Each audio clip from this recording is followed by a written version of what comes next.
Buenas noches, bienvenidos, bienvenidas. Gracias por sintonizar como cada lunes La Ley de la Selva, aquí por la pantalla de C5N.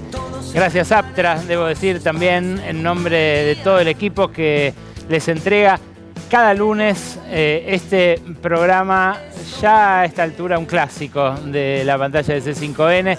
De verdad, con mucho orgullo recibimos la nominación que esperemos honrar luego en la ceremonia cuando se diriman todos los demás galardones. Gracias nuevamente a Aptra y sobre todo gracias a ustedes que están todos los lunes del otro lado.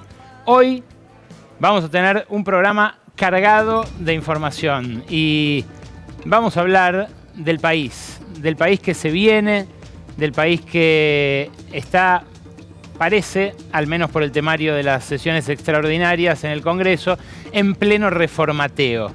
En instantes vamos a empezar un ciclo de entrevistas con empresarios importantes. Un ciclo que busca de algún modo cerrar el año de discusión que abrimos con este volumen que ha recorrido el país, que cuenta no solo con mi aporte, sino también con el de otros 5 ensayistas que desde distintos focos se preguntaron lo mismo. Esto que hoy le vamos a preguntar a Ricardo Torres, socio de Pampa Energía, la principal compañía energética del país, que viene a respondernos sobre las afinidades y las contradicciones que ven, en todo caso, algunos de los dueños de las grandes empresas en este reseteo.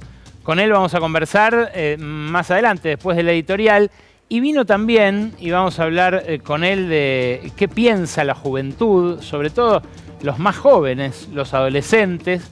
Vamos a hablar con el nuevo presidente del Centro de Estudiantes del Colegio Nacional de Buenos Aires, Francisco Pitrola. Sí, les sonará el apellido, es el nieto de Néstor, está aquí porque acaba de asumir y va a ser el presidente del Centro de Estudiantes más joven de la larga historia de ese colegio. Tenemos 2 conversaciones interesantes por delante, pero antes, mucha información que compartir con ustedes sobre otra semana agitada que ha pasado en la Argentina y la que viene, que también lo será. El dólar le ha dado un respiro al gobierno en estos últimos días. Está entrando dinero del exterior, vamos a hablar de esto con Torres también, dinero que le prestan a las compañías argentinas a partir de la baja del riesgo país que sobrevino a la victoria oficialista en el 26 de octubre. Pero, ¿cuánto puede durar esta tregua? Eso es lo que se están preguntando economistas de todo el arco ideológico que le marcan al gobierno lo mismo que le marca el Fondo Monetario.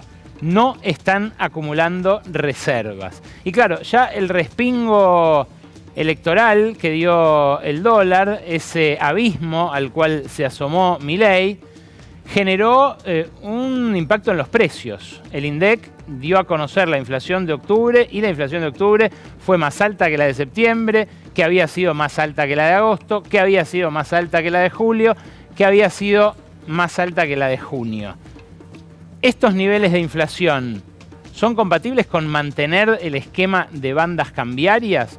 Bueno, es lo que también se están preguntando muchos macroeconomistas, sobre todo cuando ven datos como este, que dio a conocer la consultora LSG sobre la inflación de alimentos en la última semana. La inflación de alimentos en esta semana que pasó fue la más alta en 3 meses. Fíjense, ese 1,8% no tenía registros desde julio, cuando había dado 2% una semana, también en medio de un pequeño sismo cambiario. Claro, lo que ocurre es que ahora la barrita celeste que ven al final, ese 1,8, sucede a las 2 semanas de la tregua postelectoral, pero antes a 3 semanas en las cuales habían subido muy fuerte los precios de los alimentos. Por eso el mismo INDEC dio a conocer un aumento del 3,1% en la canasta básica de alimentos, la que mide el umbral de la indigencia, y también en la canasta básica total, la que mide el umbral de la pobreza. Y esto empieza a poner en entredicho uno de los logros que consiguió poner en valor Milei, que es justamente la baja de la inflación. Una inflación de este nivel, obviamente, no es lo mismo que la que hubo al principio del gobierno con la disparada cambiaria, tampoco la que hubo en la segunda mitad del gobierno peronista, que se les había ido completamente de las manos, pero esta inflación es una inflación con ingresos congelados para buena parte de la población. Y la pregunta es, con esta suba, la mayor en 3 meses, con un ritmo de aumento de las últimas 4 semanas que da 3,3% por encima de lo que marcó el INDEC, y con la carne, que subió la semana pasada 4% en una semana y que disparó, obviamente, por el peso que tiene esto, todos los índices. Bueno, ¿qué queda por delante? Hoy entró en vigor el aumento del boleto mínimo de colectivo aquí en el área metropolitana de Buenos Aires. Y el boleto de colectivo, si bien ahora hay 1000 descuentos, reintegros de los bancos que se están peleando por ver quién se instala como el gran pagador, la gran plataforma pagadora para los sistemas de transporte aquí en el área metropolitana, bueno, subió 10% frente a una inflación desde la última vez que había subido del 8%. Están de vuelta en guarismos más pequeños que los que nos tenía acostumbrados el gobierno anterior, aumentando por encima de la inflación muchos de los gastos que hacen a la canasta de bienes y servicios más utilizada por la población de menores recursos. Es ahí donde empieza a pegar de vuelta un tema que no está archivado dentro de los problemas económicos de la población. Y es en ese contexto en el cual se anunció el tan mentado acuerdo marco para la concreción de un tratado de libre comercio entre Argentina y Estados Unidos, sobre el cual se ha podido discutir muy poco hasta ahora y sobre el cual hay todavía muy, pero muy poca información. Fíjense, Milei y Trump han tenido ya muchos encuentros, al parecer van a tener otro para rubricar esto, que se conoció simplemente por una comunicación de la Casa Blanca, pero lo van a hacer luego de un trámite express, de algo que el sociólogo Juan Gabriel Tocatlián, ex vicerrector de la Universidad Torcuato Di Tella, definió como una situación de dependencia consentida. El primero que utilizó esta expresión dependencia consentida fue el ex canciller Juan Carlos Puig.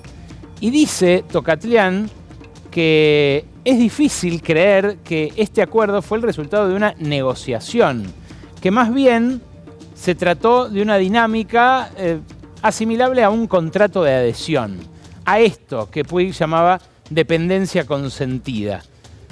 Decía Puig que esto se da cuando un Estado acepta voluntariamente una relación de subordinación a una potencia, que lo hace porque percibe beneficios de corto plazo, pero que a la vez acepta una relación desigual, subordinada, que en general los países en el siglo XX aceptaron solo al cabo de invasiones o de crisis económicas muy severas.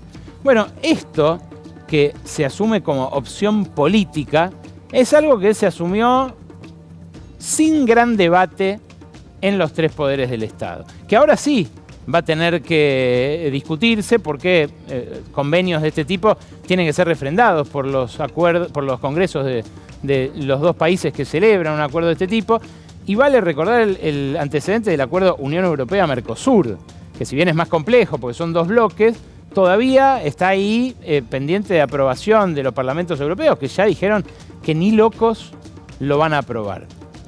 Ahora, hay 2 datos lapidarios que marcan que esto fue efectivamente más un contrato de adhesión que una negociación. Primero, todas las reuniones que hubo, que fueron muchas, en las cuales no solo participó Pablo Quirno, el actual canciller, sino también Alejandro Cacase, un ex diputado santafesino que ahora cumple funciones allí en Cancillería. Todas las reuniones fueron en Washington.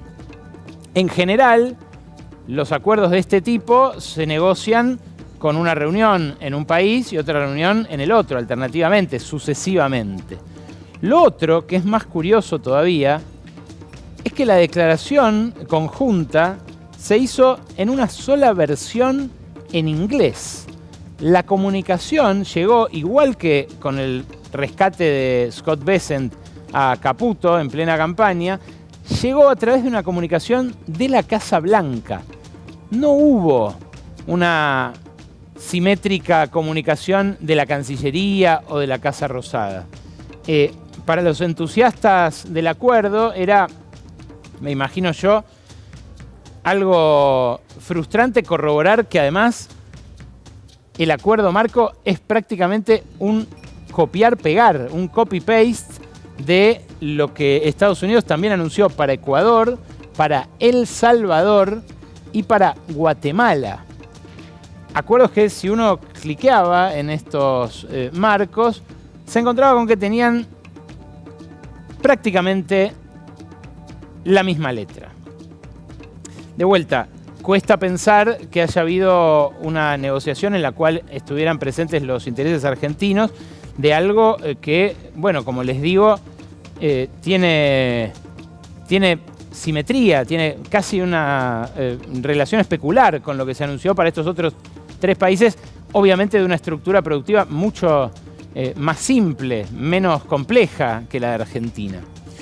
Pero no extraña esto viendo la injerencia de Estados Unidos en procesos políticos muy recientes, en los procesos políticos que se están dando en este momento en América Latina. Lo vimos, por ejemplo, a Rodrigo Paz Pereira, el nuevo presidente de Bolivia, acudir a Estados Unidos antes de haber asumido, apenas fue electo, a pedir una ayuda similar a la que recibió Milei acá en Argentina.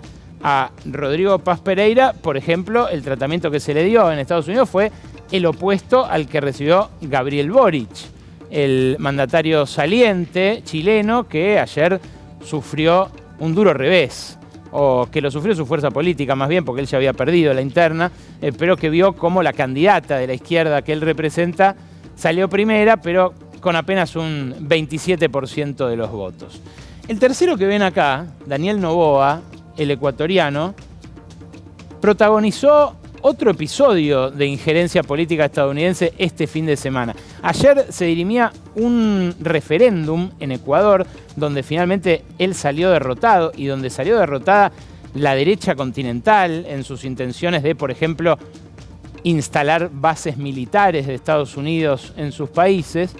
Pero en pleno comicio, mientras estaban votando los ecuatorianos, el número 2 del Departamento de Estado, Christopher Landau, tuiteó esto. Mirá,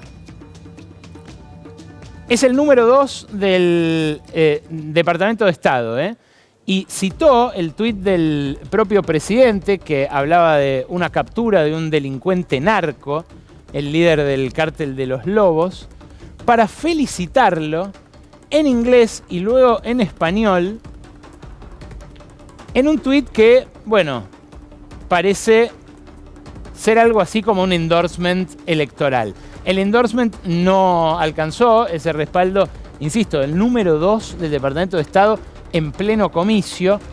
No quedó más que en eso, no influyó en el resultado de las urnas, pero mostró hasta dónde está dispuesto a ir Trump en una región que, por las buenas o por las malas, considera debe ser suya políticamente antes de terminar su mandato.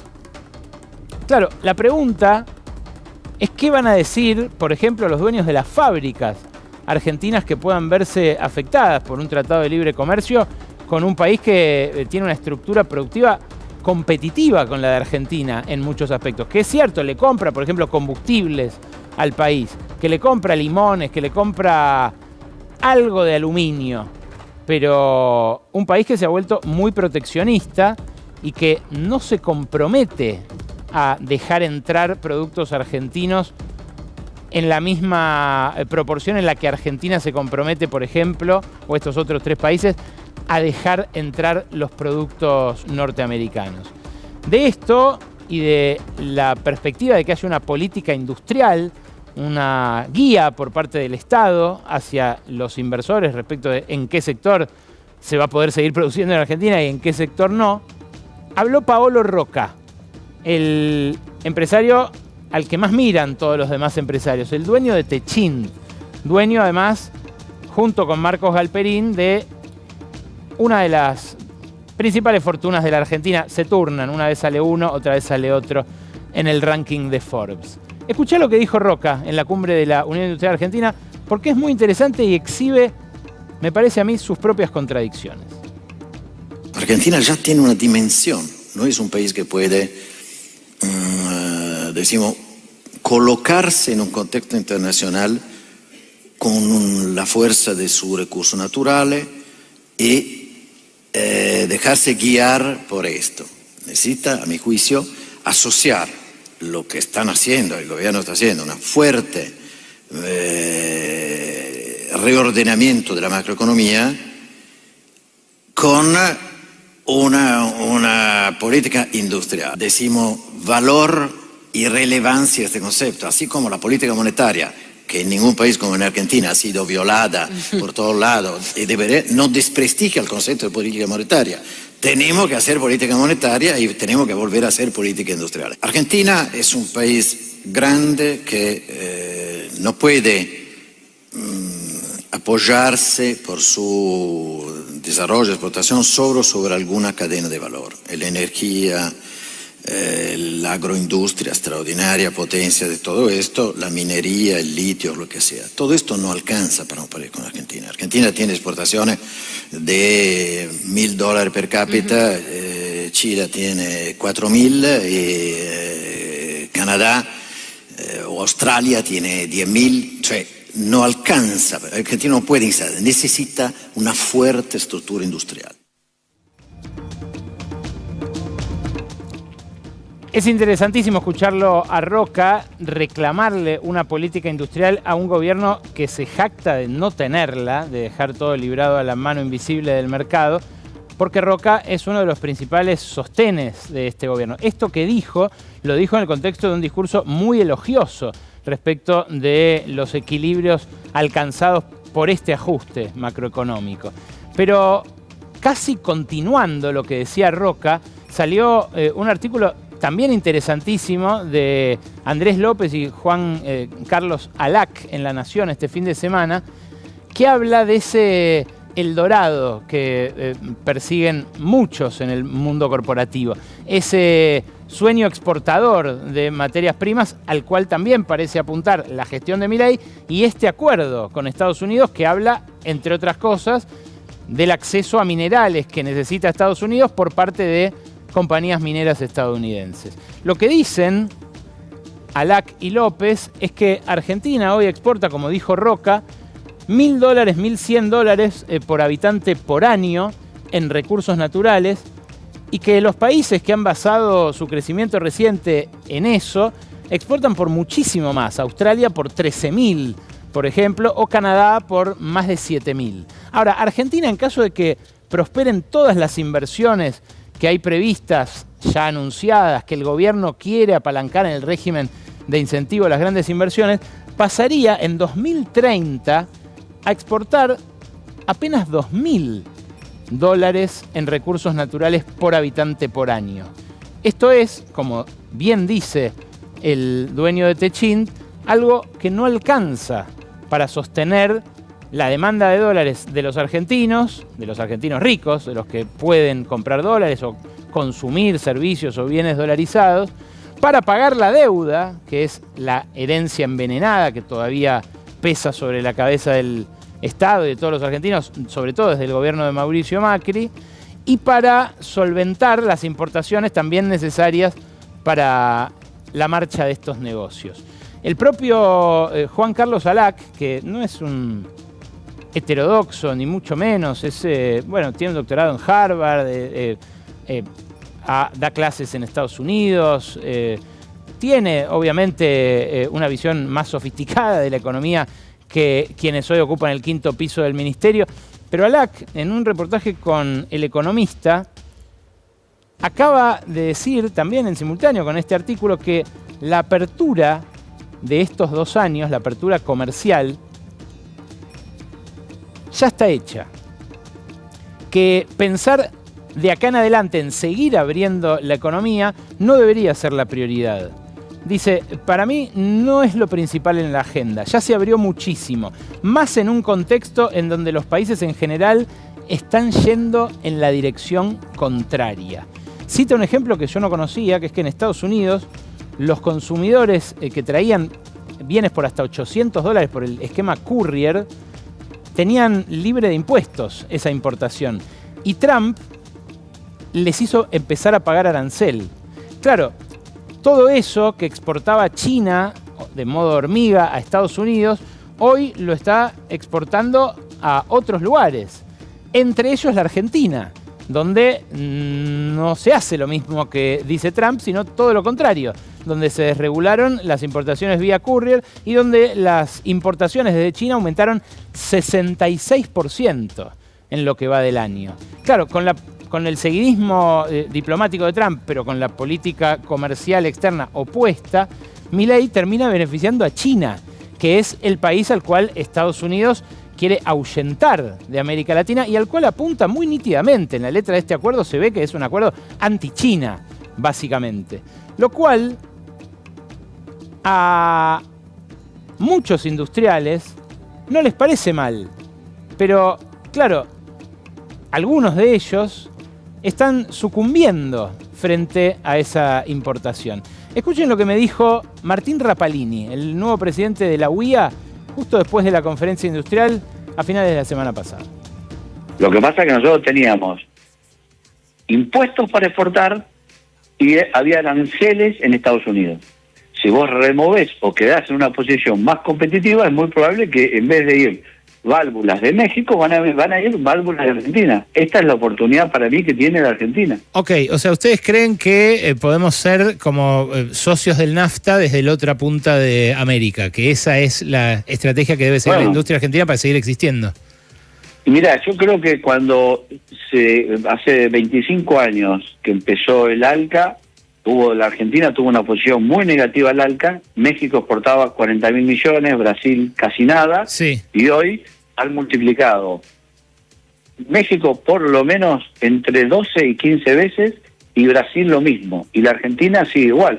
O sea, generar acuerdos comerciales con Estados Unidos, a todos los países que lo hicieron, mejoraron la exportación, y sobre todo de productos terminados.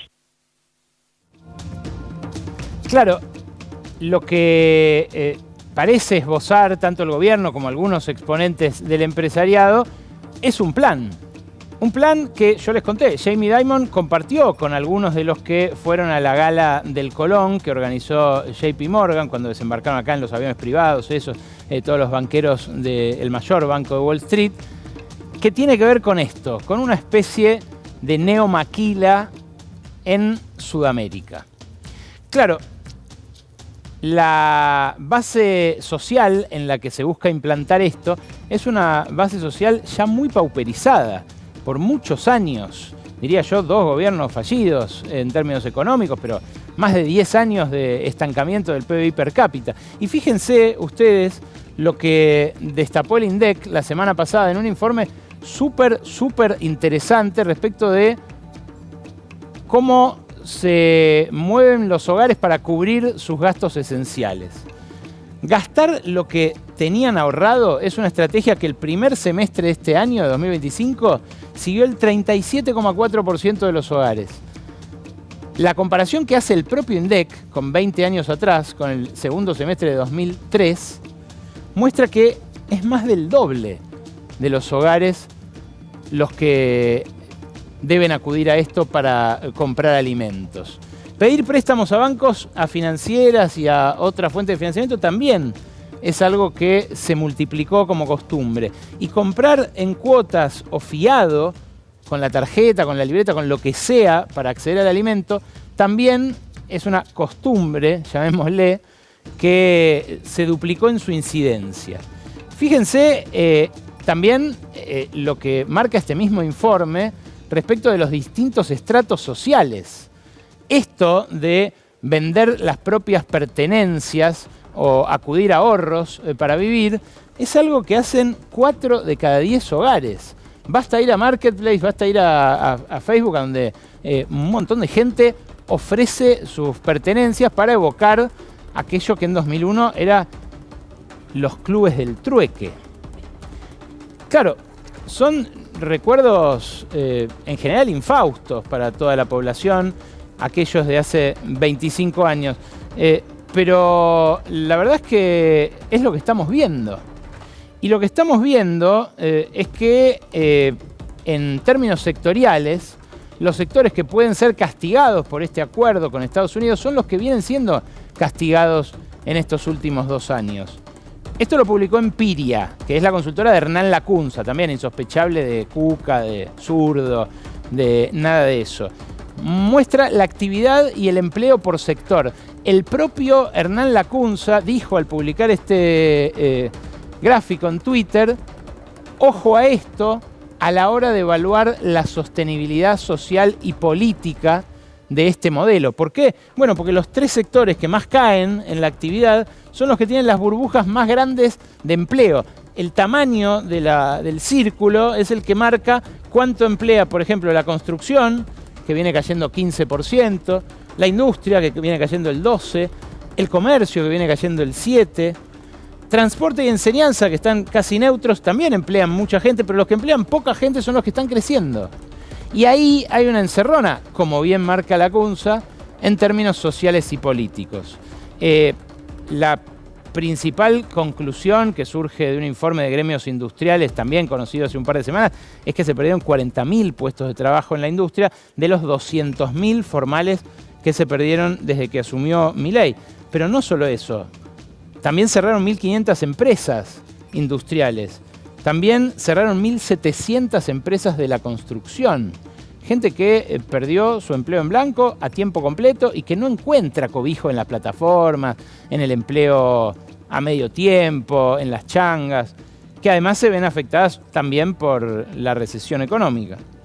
Las grandes no zafan. Hoy Arcor publicó su balance al tercer trimestre de este año y su ganancia neta cayó a 1/4 parte en los primeros 3 trimestres de este año en comparación con los primeros 3 trimestres del año pasado, que no había sido bueno tampoco. Ni que hablar la situación que atraviesan los empleados públicos, ¿no? Los empleados públicos que fueron, junto con los jubilados, los grandes destinatarios de este ajuste, tienen entre sí, además, una situación muy dispar, que hizo notar también otro economista ortodoxo, Nadine Argadianás, del IARAF, que marcó la recuperación de los salarios provinciales, que esos son los que están en naranja, en la última parte de este año, pero el estancamiento irrevocable que sufren los del sector público nacional, que siguen ganando 35% menos ahora que lo que ganaban en noviembre de 2023. Son recortes muy fuertes, que partieron de una caída inicial. Fíjense, esto es lo que empezó haciendo Caputo, esto es lo que generó la mega devaluación de aquel diciembre del 23, que algunos dirán fue un sinceramiento, pero a partir de ahí la recuperación paulatina que tuvieron los provinciales no es la misma que tuvieron los nacionales. Los provinciales todavía no recuperaron tampoco, que son el grueso, obviamente. Bueno, son límites en el mapa del dolor. Así lo preguntó, de hecho, Jorge Giacobbe, otro encuestador que no es de los que trabaja para el peronismo, en la primera encuesta que se conoció después del triunfo de la ultraderecha el 26 de octubre. Sobre el esfuerzo económico, ¿cuál de estas frases se parece más a tu opinión?, preguntó Giacobbe. El esfuerzo vale la pena, hay que seguir para adelante, dijo el 38,5% de la población. Un poquito menos que el 41% que sacó Milei el 26%, que, dicho sea de paso, son 4 millones menos de votos que los que tuvo en el balotaje. 10,6% dijo, el esfuerzo vale la pena, pero la gente no da más. Este fue quizás el voto resignado, el voto última oportunidad que le dieron el 26 al oficialismo. Y casi la mitad dijo que el gobierno está haciendo sufrir a la población sin sentido. Esto tiene un correlato en la imagen, para finalizar, que, bueno, marca también el límite del crédito que obtuvo el gobierno en las urnas. Milei arrancó este año electoral con imagen positiva por encima de la negativa, pero en el medio del año esa línea verde empezó a caer y llegó a octubre como todos los demás políticos, ninguno zafa, todos tienen más imagen negativa que positiva. Mantiene una diferencia de 10 puntos negativa el presidente en la imagen postelectoral, que marca un 52 en contra y un 42 a favor, con un 3,3% que tiene imagen regular de él. Es algo muy distinto del cheque en blanco que muchos entreven en el resultado de las elecciones. Es algo que, junto con los resultados del propio INDEC que compartíamos antes sobre la situación social, marcan los límites de un reseteo que para muchos requiere un sacrificio adicional de la población. ¿Habrá terminado la era del sacrificio? ¿Llegarán los resultados de tanto esfuerzo social, de tanta calamidad en algunos sectores, como los que no tienen en condiciones sus aulas, como los que cobran 20% menos de jubilación, como esos empleados estatales que le mostraba recién? Bueno, eso es lo que está por verse a partir de este verano. Arrancamos hoy una entrevista para desentrañar lo que este libro, que tan buenas discusiones abrió durante este año, intentó preguntar colectivamente: ¿qué país quieren los dueños? Vino Ricardo Torres, que es accionista, socio y fundador de Pampa Energía, la principal compañía energética del país. Gracias por venir, Ricardo. ¿Qué tal? Buenas noches, Alejandro. Es también presidente de Argentinos por la Educación, una ONG que estimula el debate e impulsa también la discusión sobre el financiamiento de la educación. Decime, ¿para vos conviene firmar un acuerdo de libre comercio con Estados Unidos? No sé, supongo que para saber si conviene hay que esperar los resultados y ver la letra chica.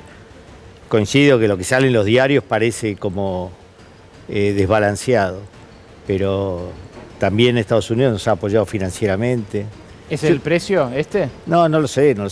La gente que ha negociado eso no sé quién es, pero creo que cualquiera que se acerca al gobierno para ayudar está bien intencionado, es lo que puede sacar. Lo que estamos leyendo en todos lados es que Trump le saca situaciones complicadas a países mucho más importantes que Argentina. No sé si leíste hace poquito, este fin de semana, que los suizos les llevaron un Rolex de oro para que le baje los aranceles y se fueron contentos. O sea, es lo que hay. Claro, mucha discrecionalidad, ¿no? Por parte Parecería, sí. ¿Vos coincidís con lo que dijo, recién pasábamos a Martín Rapalini, el presidente de la UIA, que dijo: debimos haber firmado el ALCA en 2005? No sé, creo que los acuerdos de libre comercio han sido beneficiosos para todos los países que los tienen. Cada vez que un país ha tenido un salto exportador, tiene muchos. Chile es un ejemplo, Argentina tiene pocos. Argentina, el otro día, el fin de semana, alguien dijo que era el país 130 entre 136 en cuanto al cierre de la economía. Los países más prósperos exportan más, importan más. Debe estar bien. Lo que dice Alac, que es un especialista, es que ya más abiertos que esto no podemos estar prácticamente. ¿Nosotros? Sí. No, bueno, no sé. Creo que no. Podemos. Ricardo, hace poco dijiste que estás en minoría dentro del establishment, pero que crees que hay que dolarizar. ¿En qué lo ves conveniente? No sé si lo veo conveniente. Lo que creo que en mis 50 años en el mundo laboral, son 50 años que la mitad de las noticias de los diarios son el valor del dólar, si se va a devaluar, si hay cepo, si hay un dólar oficial, si hay un dólar paralelo. Creo que los argentinos tenemos que comprender que hemos perdido la moneda y que para ganarla por ahí faltan 30 años. Es el tiempo. Aconsejo también una linda entrevista que hizo Luciana Vázquez este fin de semana a un ministro uruguayo, que cuenta cómo los uruguayos construyeron lo que tienen en 25 años. Y sigo en minoría. Yo, si fuera quien decide, tendría a los mejores cerebros argentinos pensando cómo hacerlo. ¿Y no implica cristalizar una situación distributiva como la actual, que está lejos de ser la óptima para buena parte de la población? Creo que no, qué sé yo. En Europa, los países de Europa del Este adoptaron el euro y subieron su producto per cápita, su productividad. Están en Europa, obviamente. En Ecuador hay un montón de ejemplos positivos en cuanto al PBI per cápita, exportaciones per cápita. Yo creo que no. Yo creo que si estás en un trabajo que producís, vas a ganar el salario que te merezcas, que la gente, que te pueda pagar tu empresa o el Estado, y puedes subir o bajar en dólares. Pero hablaríamos de eso, de que, che, tan caros los salarios o bajos los salarios, pero no estaríamos todo el día que si le pone la banda, que si la banda va para abajo, si va para arriba, si le ponemos el cepo, si hay cepo, si no hay cepo. Pero como es una discusión que termina, me hace acordar a la de Manuel de la semana pasada. Del impuesto al efectivo. Claro, antes que estudiar decía, no, eso está mal. Bueno, yo creo que hay que estudiarlo. Creo que en la Argentina está claro que la gente no quiere tener pesos. Y entonces eso te limita, estás todo el día, pero los economistas se ríen, dicen que no, pero yo creo que es así. Hablemos un poco de esa reforma de la que habló Emanuel, cuando decís Emanuel Álvarez Agis, el director de la consultora P4Q.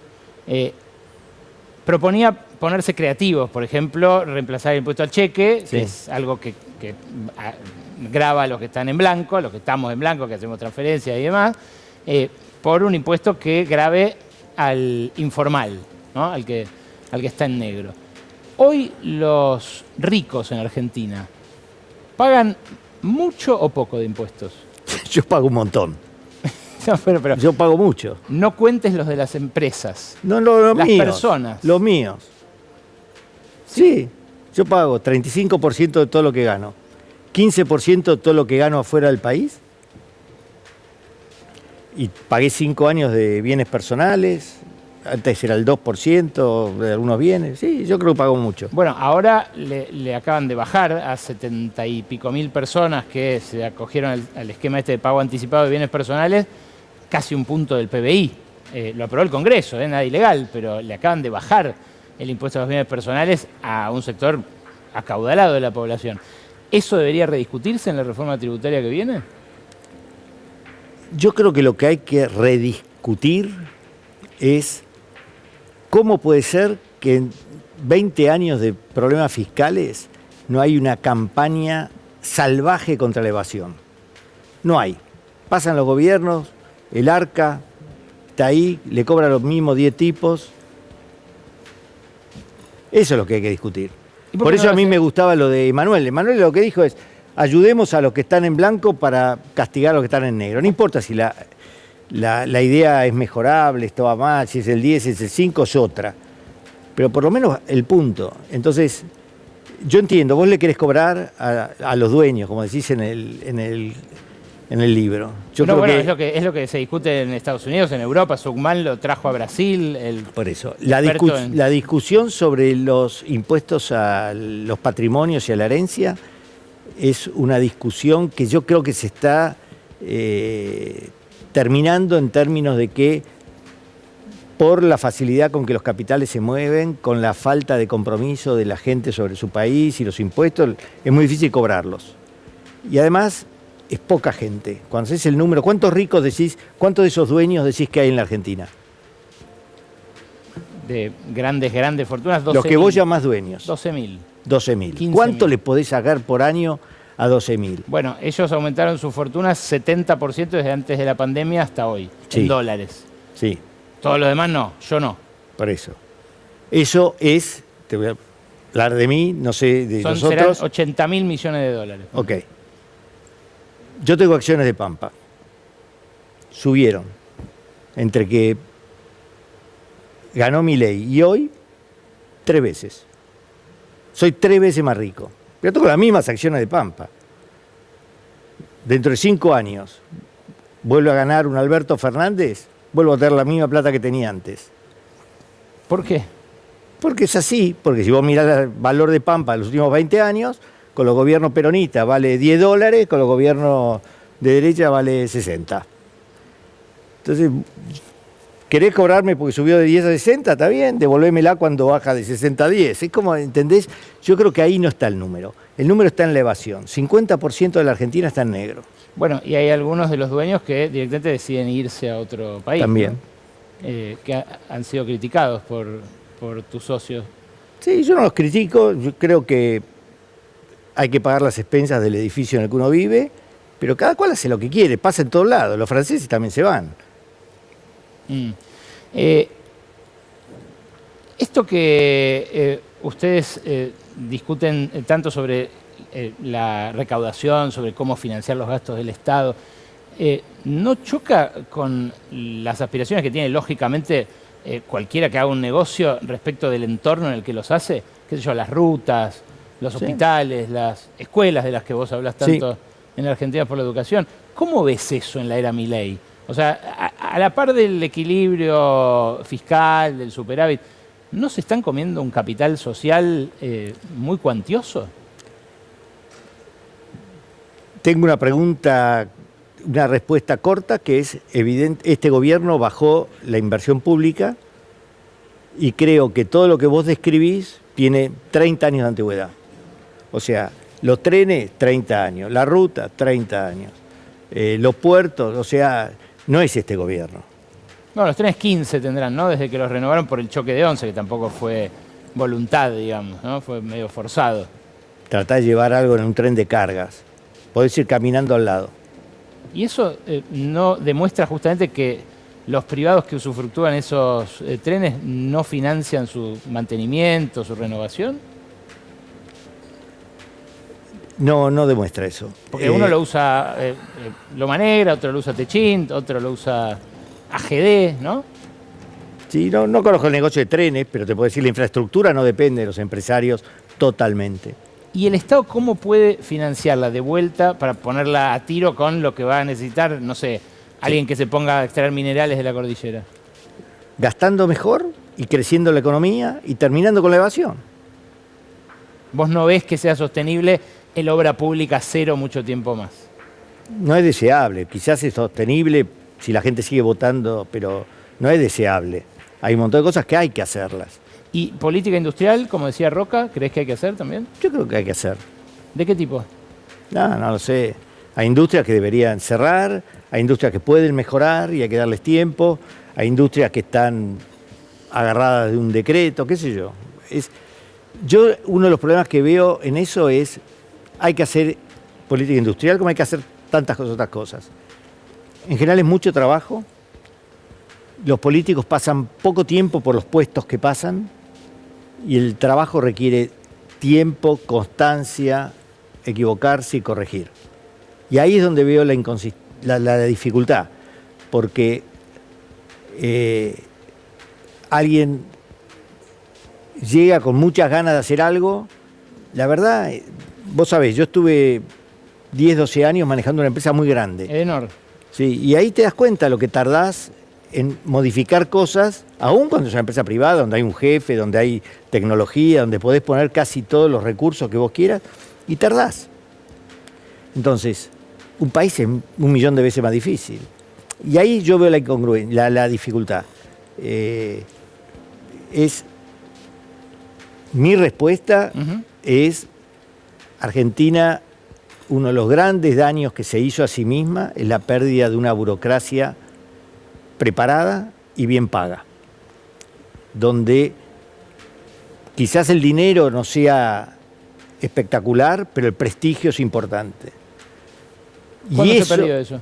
Y se fue perdiendo. Yo, desde que tengo uso de razón, cada vez fue peor. Hubo intentos, yo me acuerdo que en la época de Cavallo hubo varios intentos de jerarquizar algunas áreas del gobierno. Todavía hay algunas áreas que tienen una jerarquía, no han sido vaciadas totalmente, pero los sueldos son bajos, la carrera es difícil. el prestigio no llega, con lo cual yo ahí veo una gran dificultad que no es de Milei, que no es de Alberto, no es de Macri, no es de Cristina, es de todos, o sea, eso tenemos que construirlo, porque en los 2 años y medio que alguien pasa por un ministerio, pensando en ser gobernador, ser diputado, o que no le hagan un juicio cuando se retire, es muy difícil hacer las cosas que hay que hacer. La semana pasada y la anterior hubo varias compañías que emitieron deuda en el exterior. Ustedes fueron una de ellas. Tengo un gráfico que por ahí podemos poner a pleno para que la gente vea. Es impresionante el salto que pegó después de la elección la colocación de estas obligaciones negociables.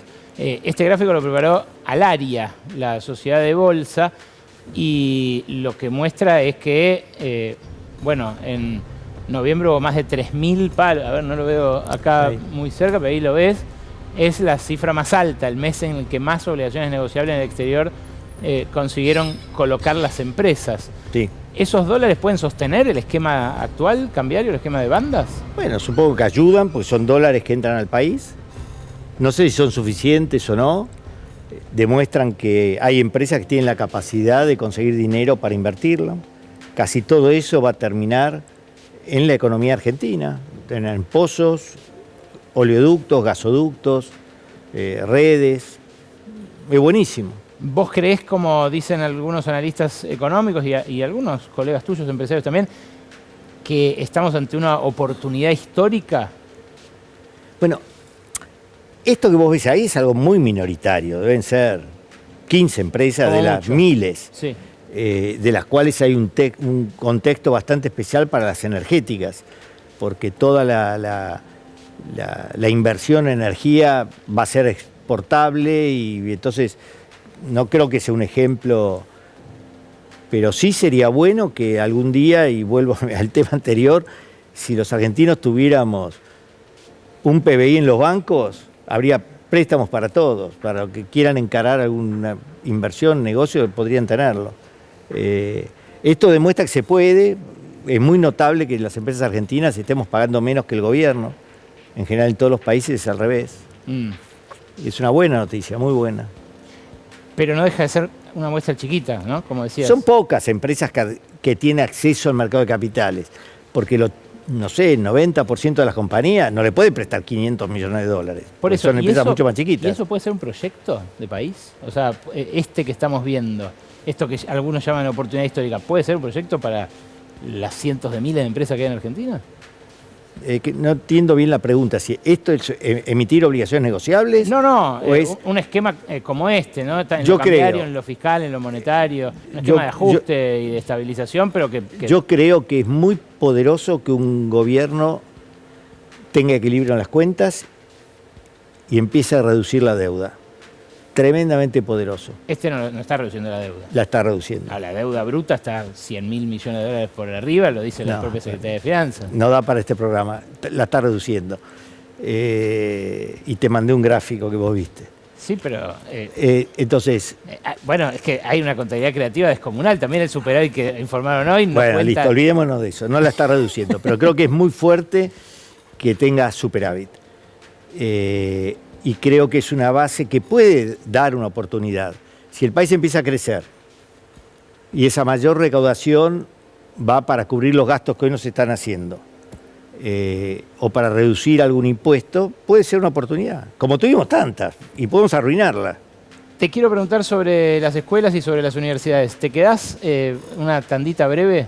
Todo lo que quieras. Ricardo Torres, quédate porque después está el presidente del Centro de Estudiantes del Nacional Buenos Aires más joven de la historia, Francisco Pitrola, y Lua Isikov, con la situación en la que se metió Diego Santilli en medio de los escándalos de la Agencia de Discapacidad que volvieron este fin de semana.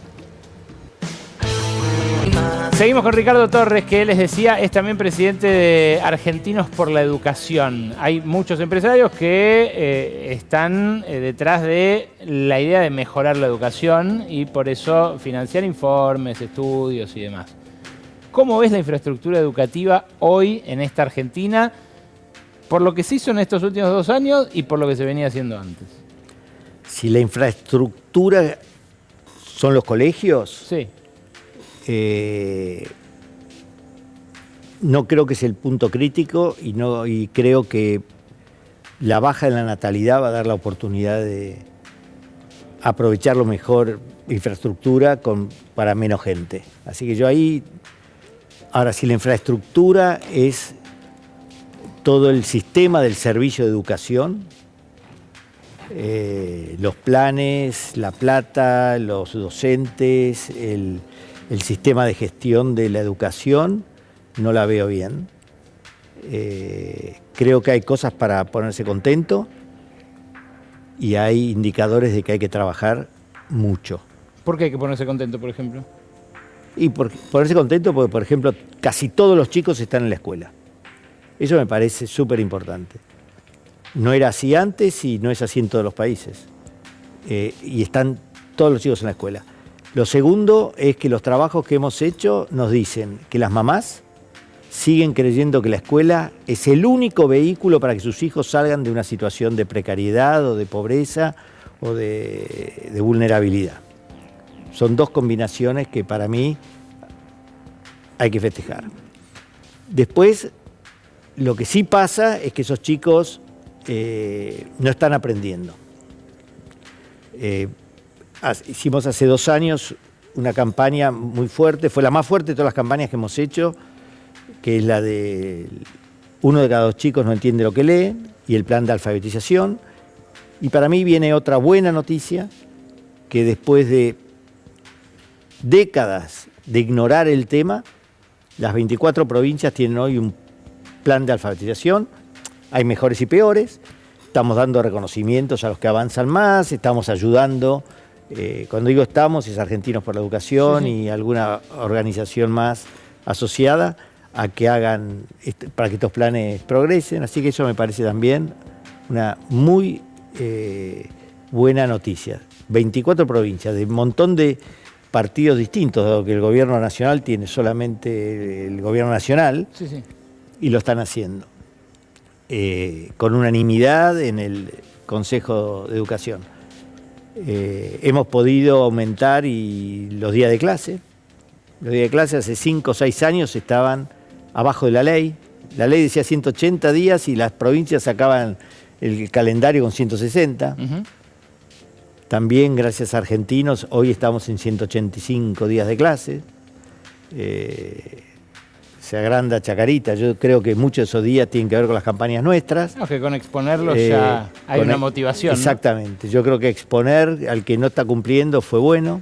Así que hay cosas para ponerse de acuerdo. ¿Pero se puede avanzar en ese plan de alfabetización y en mejorar la educación con estos sueldos docentes? Yo mostraba lo que son los sueldos estatales provinciales, que muchos son docentes, pero estuve hace 2 semanas en Tierra del Fuego. El 80% de los docentes están endeudados para pagar el alquiler o la comida. Te voy a contestar con una experiencia personal.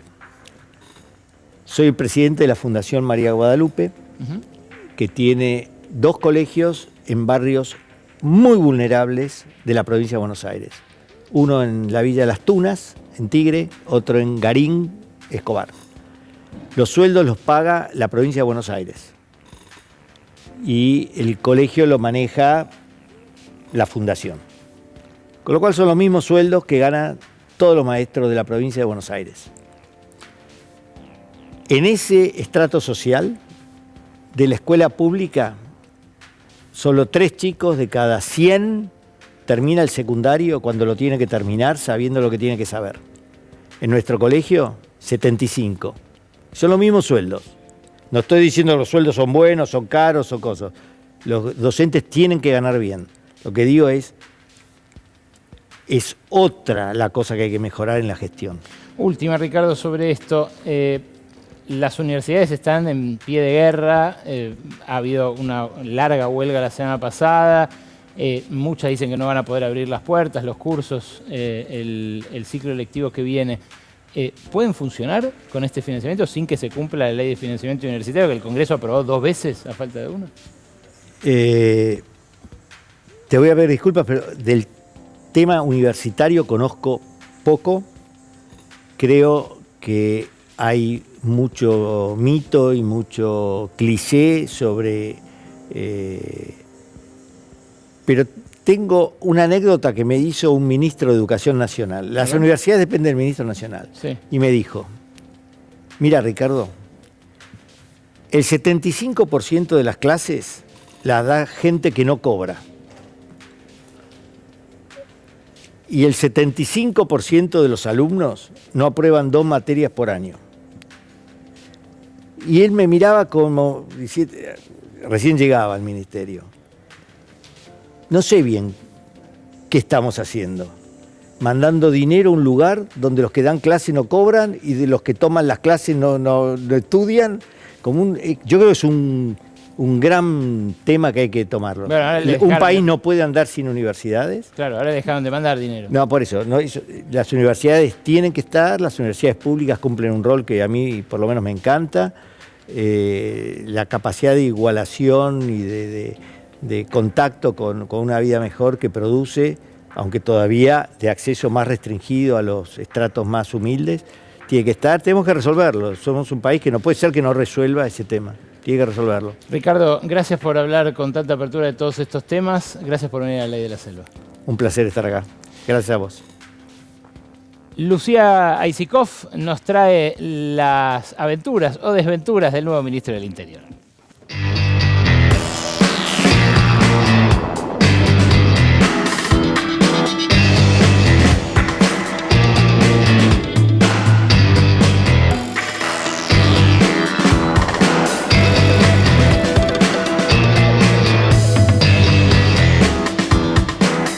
¿Cuál es la prueba de fuego de Santilli? Aisikov, buenas noches. Buenas noches, Ale. Bueno, a grandes rasgos la prueba de fuego es demostrar que es un verdadero ministro empoderado, o eso es lo que le gustaría a Diego Santilli. Muchos en los últimos días empezaron a decir, che, hay desconfianza, ¿no? Hay miradas, hay suspicacia. ¿Será un ministro empoderado o es un delegado de la Casa Rosada? ¿Tiene poder? ¿Tiene fierro? ¿Tiene algo? Fierro, bueno, obviamente tiene guita para negociar con las provincias. ¿La va a tener? ¿O le dieron el joystick desenchufado? Decían algunos con malicia. Bueno, pero que hay indicios. No se manejó bien su asunción. Primero vamos a ver lo que estuvo haciendo en los últimos días, porque si hay un mérito para Santilli, es que se movió, y que se tomó aviones privados porque no le dan ningún avión de presidencia todavía. Viajó, vio gobernadores, algunos fueron a la Rosada. Te quiero decir con esto, Ale, ahora vamos a empezar a ver cómo pasaron. Mira, hay 20 elegidos. Algunos todavía de esos 20 están esperando un llamadito. Todavía no fueron nominados. Pero hay 20 elegidos a juntarse con Diego Santilli. Ahí empezamos a ver, bueno, ahí atrás mío creo que están los mineros, los más interesados en las políticas de minería. Sí. Hoy recibió, por ejemplo, a Beretilnec de Río Negro, que en una posición de mucha más debilidad que en otros momentos. Va a Beretilnec, que se quedó sin diputados desde diciembre en el Congreso. Muy mal en las elecciones. Claro, algunos juegan más fuerte que otros, están viendo todos qué hacer, pero hay un interés principal y una misión principal, y por eso hablábamos de la prueba de fuego, además de mostrarse políticamente empoderado, es que salga el presupuesto, Ale. Presupuesto 2026 se va a tratar en extraordinarias, van a ser convocadas en pocos días para diciembre. Y lo que negocia con los gobernadores básicamente es la famosa adenda del presupuesto, donde van las obras que irían para cada provincia. Bueno, ¿les puedo ofrecer obras o no? Bueno, esa es la pregunta que te hacías al principio. Esa es la pregunta que me hacía al principio, porque en realidad Santilli hoy, bajo su órbita, tiene muy poco. Y de eso me parece que tiene dos pruebas de fuego. Una prueba de fuego hacia los gobernadores, a ver qué les puede dar y qué no. Y te reitero esto, con 4 excluidos y con, por ejemplo, un Axel Kicillof que directamente está diciendo no nos llaman, no nos convocan. Y hoy Bianco dijo en una conferencia de prensa, esto es que nos van a trabar. No nos van a dar una autorización para poder tomar deuda. Esa es la negociación que está haciendo con algunos gobernadores, Santilli. O sea que no solamente es obras, ¿no? Pero es deuda para provincial, claro, para refinanciar, sí. Claro, obvio. Es la deuda que heredaron de Vidal. Exactamente. Pero bueno, eso en el caso de Kicillof, ¿no? Pero te decía, con algunos negocia obras, con otros hay otro tipo de negociaciones en pie, promesas políticas, que es lo que llevaba sobre todo Guillermo Francos, que era un interlocutor muy válido para los gobernadores, pero después quedaba desautorizado por la Casa Rosada. Entonces, vos me estás diciendo que a falta de obras para las provincias que le van a prestar los votos para las reformas que quieran aprobar en el verano, lo que les está ofreciendo es autorizaciones para endeudarse? Bueno, no lo dije yo, lo dice Carly Bianco. Lo que él dice es, nos van a trabar, en la negociación del presupuesto se mezclan otras cosas. No nos van a dejar, por ejemplo, no nos van a dar una autorización para tomar deuda. No depende obviamente solo de Santilli, depende también de Toto Caputo, del equipo económico, pero hay más margen para negociar algunas cosas. Digo, te mencionaba el caso de Bretilnec, no tiene diputados, no están tan interesados en que le vote el presupuesto porque no tiene a quién poner en el Congreso. Va por otros carriles la negociación, por eso Bretilnec también viaja a La Rosada y no va a Santilli a las provincias. Miremos a quiénes va a visitar, por quiénes se mueve y quiénes vienen a la Casa Rosada. Pero volviendo al punto de qué es lo que va a tener Santilli, y ahí es la pregunta y su desafío y su discusión interna, el día que asume Diego Santilli, le hacen una jugarreta bastante sucia, porque unas horas antes de su asunción aparece en el boletín oficial que le habían sacado al Ministerio del Interior tanto Migraciones como el RENAPER para dárselos al Ministerio de Seguridad, es decir, a Patricia Bullrich hoy, y a quien va a ser la delegada de Patricia Bullrich, que va a ser su sucesora, Monte Oliva, su mano derecha en seguridad. Porque digo, Bullrich está de salida, pero el ministerio va a quedar para ella.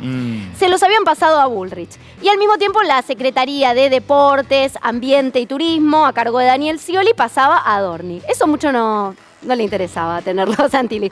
Pero digo, unas horas antes de su asunción pasa esto. Y ahí viene la suspicacia del joystick desenchufado, de qué le van a dar a Diego Santilli. Y hay algunas horas de tensión, aunque no las demostraron con las sonrisas que hubo en el momento de la asunción, pero hay también una marcha atrás, Ale.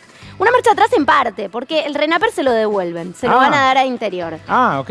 No así Migraciones, que es algo que se venía hablando, pero el punto de todo esto tiene que ver con quién hizo esa jugada. Es casi, viste, como cuando los estadounidenses entran a una fraternidad. Sí. Yo pensaba que le hacen una jugada de mal gusto para ver, una prueba de valor. Sí. Che, ¿asume o no asume? ¿Se planta o no se planta? ¿Qué es lo que pasa? Porque esto sale en el boletín oficial y hubo mucha suspicacia de quién motoriza que se anuncie oficialmente el día de la asunción, porque el organigrama todavía está en proceso. Yo te digo, se lo van a devolver, pero todavía no es oficial.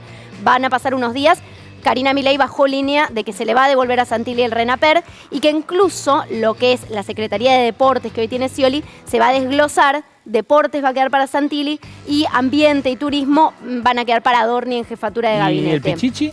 Bueno, el Pichichi va a quedar dividido. No, va a quedar bajo la órbita, se supone, de alguno de los dos, pero me parece, al menos estos son versiones, no hay una oficialización todavía, pero lo que decían hoy desde el gobierno es que lo más probable es que se divida esa secretaría. Algo raro de cuando asumió Santilli fue que Ritondo lo felicitó, ahí estamos viendo el momento. Ritondo después se saca una foto, lo felicita y dice, qué bueno que un dirigente del PRO como vos esté asumiendo como ministro del Interior. Totalmente. Bueno, ojo que la asunción, porque esa es lo que vende Santilli también, lo que puede vender Santilli es decir, yo llevé a todos los intendentes del PRO, yo llevé a todos los dirigentes del PRO que estaban saltando del barco y están viniendo todos ahora a mi asunción y yo puedo tener un diálogo con ellos. Pero es interesante que lo nombres a Ritondo, porque Ritondo fue el primero que metió también la púa ahí de decir, ¿por qué van a pasar el RENAPER a seguridad? Ritondo bancándolo, jugando con Santilli en esa, sí. ¿Por qué van a pasar el RENAPER a seguridad?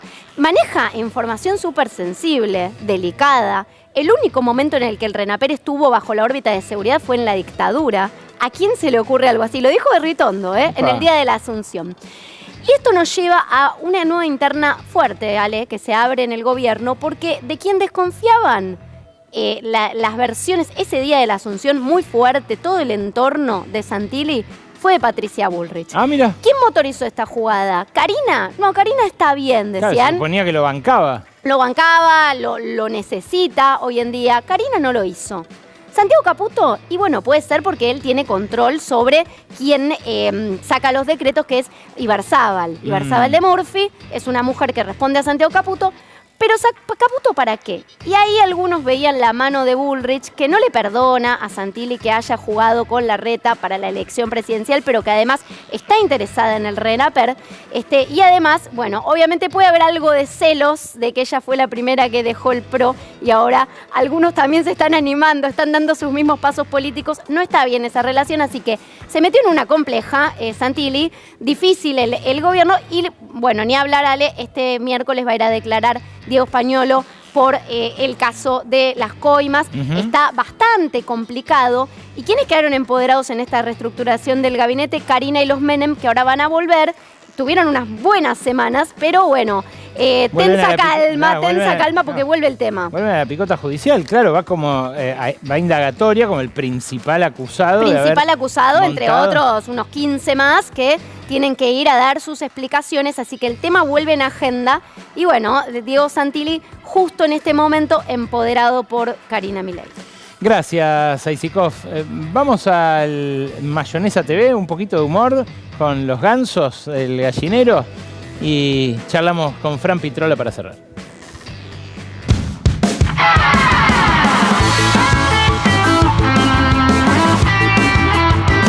¡Chi, chi, chi! ¡Le! ¡Chi, chi, chi! ¡Le! ¿Qué pasa? ¿Qué pasa? ¿Ahora hinchás para Chile? ¡Chi! No entiendo. No, pero si Chile no clasificó al Mundial. ¿En serio? En serio, se quedó afuera. No, pará. Vos decís por las elecciones. ¡Sí! Ganó una comunista, te enteraste, ¿no? ¡Cagamos! ¡Se vienen! No, pero la derecha entró al balotaje. ¡Ah, qué alivio! Sí, la segunda vuelta en Chile es la casta contra Cast.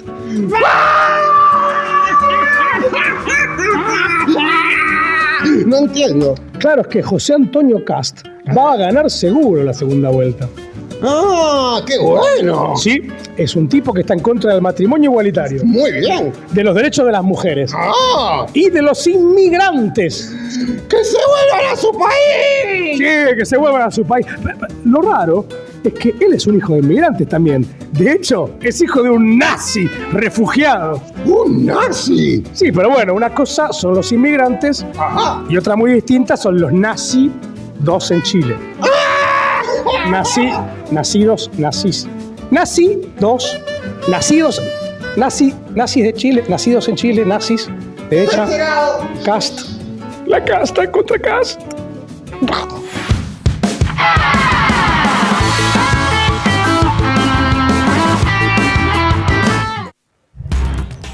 Venimos hablando de los jóvenes, venimos hablando de su relación con la política, con las redes sociales, con las plataformas, los algoritmos, desde hace años.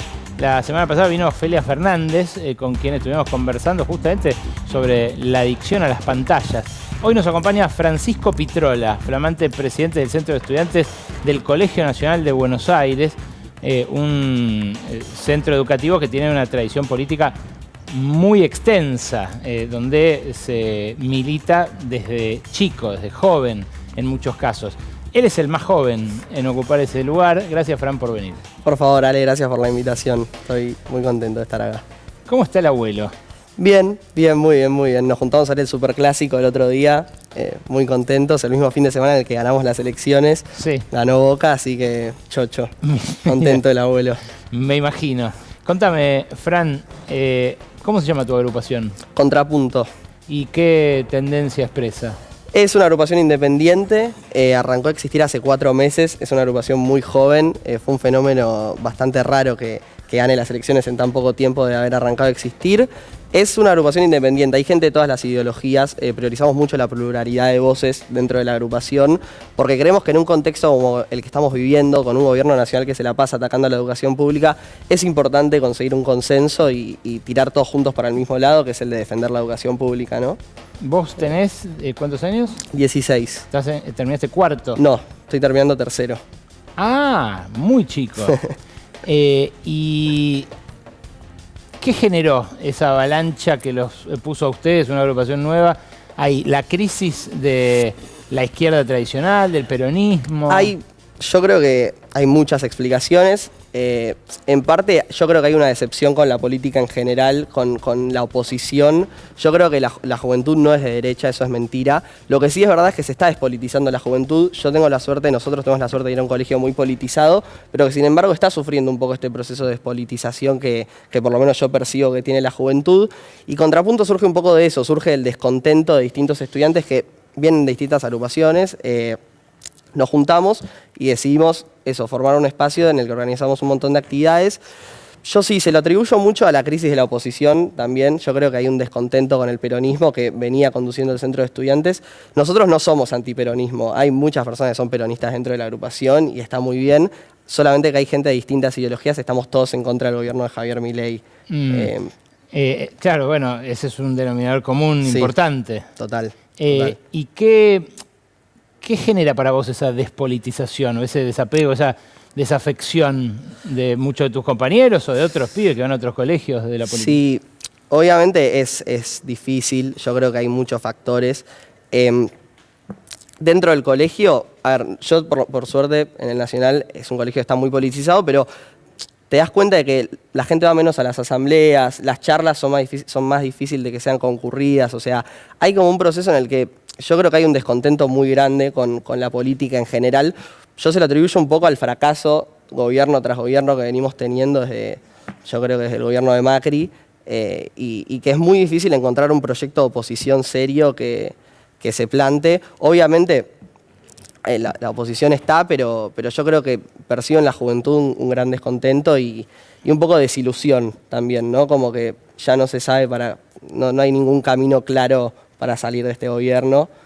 Y me parece que en parte eso es parte del fenómeno, ¿no? Bueno, cuando yo hice secundario en los 90, pasaba algo parecido, ¿no? A nadie se le ocurría ser peronista, por ejemplo, en ese momento, porque el peronismo era Menem, ¿no? Ahora, los pibes yo veo que siguen yendo a marchas multitudinarias como las de la universidad, cada vez que hubo, fueron gigantes. Obvio que eso sigue estando y hay un montón de concientización, por lo menos dentro de nuestro colegio, en el PEL, en el ILSE, siguen estando las marchas y un montón de gente sigue yendo y eso está buenísimo. Pero la realidad es que dentro del colegio, obviamente hay un montón de interés todavía, hago énfasis en esto, pero crece el desinterés, crece como esa desilusión. Contrapunto surge en ese contexto y Contrapunto viene a combatir contra eso fundamentalmente. Dentro de nuestras actividades, por ejemplo, se incluyen un montón de charlas que hicimos, la primera fue la tuya, que son un espacio que gustó mucho y que convocó un montón y que en un momento en el que es difícil convocar, fueron un espacio importantísimo y que yo creo que también le atribuyo a eso la victoria, ¿no? En comparación a hace 2 años, hay más o menos pibes que simpaticen con Milei. Digo, de los que discutís, me imagino vos. A ver, no, yo creo que menos. Por ejemplo, este año no se presentó ninguna agrupación que simpatice con las ideas de la libertad, Mirá. Nada, todos en contra del gobierno, 6 agrupaciones, todas en contra del gobierno de Javier Milei. ¿El año pasado sí? El año pasado había una agrupación que se llamaba Tarjeta Amarilla, que no sé qué pasó, pero este año no se presentó. Yo creo que es mucho menos, yo creo que dentro, por lo menos, de nuestro colegio, si había gente que bancaba a Milei, que sí, yo creo que alguna había, está empezando a... Ya está. ¿Y en otros colegios, en otros lugares? No, donde te en otros muevas, colegios... clubes, no sé, en Boca, qué sé yo, donde te mueves. A ver, a mí me pasó, yo jugaba en Excursio, en primer año, en excursionistas. Mirá. Y me pasaba que en el vestuario les gustaban, tipo, había veces que decían no, Milei, no sé qué. Yo ya no estoy en contacto, pero sigo hablando con algunos y sé que el gobierno de Milei, obviamente, hay gente que ya está, o sea, él ganó con ese discurso de hay que bancársela un tiempo y después está la luz al final del túnel, la luz no aparece, la gente se empieza a hartar. Obviamente hay gente que sigue confiando, pero yo creo que ya poco a poco se está terminando y se le está terminando la banca. Solamente yo creo que lo único que falta es un proyecto de oposición que realmente vuelva a generar ilusión en la gente y convenza, ¿no? Qué difícil. Y bueno, hay que trabajar en eso. Contrapunto surge un poco a raíz de eso, o sea, en la primera reunión éramos 5 personas. 2 venían de la 25, que es la agrupación peronista. 3 venían de la 25, una venía de Hierba Mala, que era otra agrupación independiente, y yo no militaba en ningún lado. Y es un poco eso, es como esa pluralidad de voces y eso de encontrar como ese punto común a partir del cual construir juntos, en vez de estar todo el tiempo destruyendo, todo el tiempo bardeando, todo el tiempo quedándonos en la chicana. Yo creo que es importante que la oposición, a nosotros nos tocó ser oposición dentro del centro de estudiantes, no destruya, sino que construya, que presente algo, un proyecto serio, en nuestro caso de centro de estudiantes, a nivel país sería bueno un proyecto serio de país. Fran, ¿cuánto influye esto, el celular? ¿Cuánto incide en la manera de pensar la política de los pibes. Muchísimo, muchísimo. La política estudiantil misma cambió un montón con los teléfonos. Ahora hay un montón de grupos de WhatsApp que son parte clave de la campaña. Tipo, hay 2 grupos en los que hay 1024 personas que son tipo de difusión del centro de estudiantes que se llaman comisiones y hay un montón de gente. Pensá que en total 1024 más 1024 son 2000 personas. En el padrón hay anotadas 2200, no sé. O sea, son espacios de difusión importantísimos. No hay veda digital, eso yo creo que hay que corregirlo porque los últimos 2 días fueron como medio raros, no sabíamos si subir cosas o no. Pero influye un montón. También, obviamente, tiene sus cosas buenas, como por ejemplo que para las agrupaciones es mucho más fácil hacer difusión. Nosotros tenemos la cuenta de Instagram que sumamos un montón de seguidores en re poco tiempo y estamos todo el tiempo subiendo reels, subiendo contrapunto.semba por si nos quieren seguir. O sea, ustedes usan las plataformas, no es que sienten que la ultraderecha, por ejemplo, los penetra por ahí. No, cero. Obviamente Milei la supo usar en las elecciones. Yo creo que hoy en día el terreno de las plataformas ya está mucho más disputado. Yo creo que ya no está esa hegemonía libertaria que estaba en 2023. Me acuerdo que yo en TikTok deslizaba en Para Ti y era siempre libertarios, libertarios, libertarios. Hoy en día, por lo menos mi feed está distinto. Y sí, nosotros la usamos un montón. Para la política también la usamos mucho el celu para estudiar, terrible, es muy difícil, desconcentro un montón. La escuchaba hablar a Ofelia el otro día, estaba buenísimo lo que decía y lo que dice en el documental, impecable. La verdad que a mí me impactó mucho también, Fran, y me encantó hablar con vos, así que gracias por haber venido. Gracias, Bergo, gracias por la invitación. Y felicitaciones nuevamente. Muchas gracias. A ustedes también felicitaciones porque ven un programa nominado al Martín Fierro como mejor programa de economía. Vamos a ver con qué suerte dentro de poquito cuando se entreguen. Este es un mérito de todos los que lo hacemos, también en nuestros colegas de detrás de cámara. Gracias por estar ahí y nos reencontramos el lunes que viene a las 11 aquí en La Ley de la Selva.